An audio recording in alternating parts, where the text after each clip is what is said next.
సర్కారోళ్ళు నెల జీతం ఇస్తే మేము ఉత్తగానే పనులు చేయాలనా? మా ఖర్చులు ఉండవా? కార్లకు ఈఎంఐలు ఎట్లా కట్టాలి? ఊరవతల ఇంకో బంగ్లా కొనాలి, పైసలు ఎడికెళ్ళి తేవాలి. ఊర్లా 10 ఎకరాలు కొందాం అనుకుంటున్నాం, జీతం మీదనే వెళ్తుందా?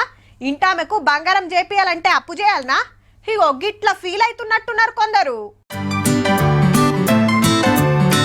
అరే గట్ల తలకాయ కిందికేసి కూర్చుంటే ఎట్లా సారు? ఏం చేస్తావు మరి?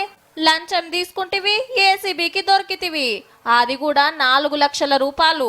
ఆడికి తుర్తి పడక ఇంకో 4 లక్షల కోసం జిడ్జు చేస్తే ఆఖరికి కేసుల పాలు కాకుంటే ఏమైతావు? మరి ముంగట గులాబీ బాటల్లేవి, నోట్ల కట్టలేవి అని చూస్తుండ్రా.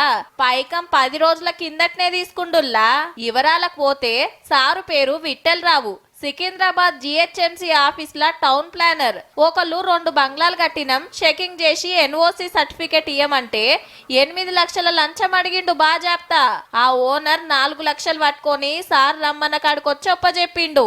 ఇతను సఫీల్గూడలో ఒక దగ్గర బిల్డింగ్ దగ్గర ఉన్నా, ఇక్కడ వచ్చి ఇచ్చుకోవాలని చెప్పేసి అక్కడికి వెళ్ళాడు. అక్కడ గవర్నమెంట్ కారులోనే కూర్చొని ఆ 4 లక్షల రూపాయలు తీసుకున్నాడు. ఈ రెండింటికి కలిపి 8 లక్షలు అయింది కదా, ఇంకా 4 లక్షలు కావాలన్నందుకు లంచం మొత్తం ఇయ్యాల్సిందే, సగం ఇస్తే నడవదని సర్టిఫికెట్ క్యాన్సిల్ చేసి పడేసిండట. ఎంత పానికున్నావని సీదా ఏసీ బోళ్లకు కంప్లైంట్ ఇస్తే ఇవాళ ఆఫీస్కి వచ్చి అరెస్ట్ చేసిండ్రు. ఎప్పుడెప్పుడు ఎంతెంత గుంజిండు, ఏడేం కొన్నాడు తెలుసుకుంటానికి ఇల్లు, ప్రైవేట్ ఆఫీసులు చెకింగ్లు నడిచినాయి. 4 లక్షల రూపాయల డీలింగ్ నడిచింది కూడా నల్లగుంట పోలీస్ స్టేషన్ దగ్గర ఒక ప్రైవేట్ ఆఫీస్ ఉంది. ఇచ్చిన కాడికి తీసుకుంటే ఇవాళ ఇంత పనే కాకపోవు. అయినా గిట్ల లంచాలు అలవాటు చేసేటోళ్ళ మీద సుధా యాక్షన్ తీసుకోవాలి సారు. ఒకళ్ళ 4 లక్షలకు ఒప్పుకుంటే బయటికి రాకపోవు కదా.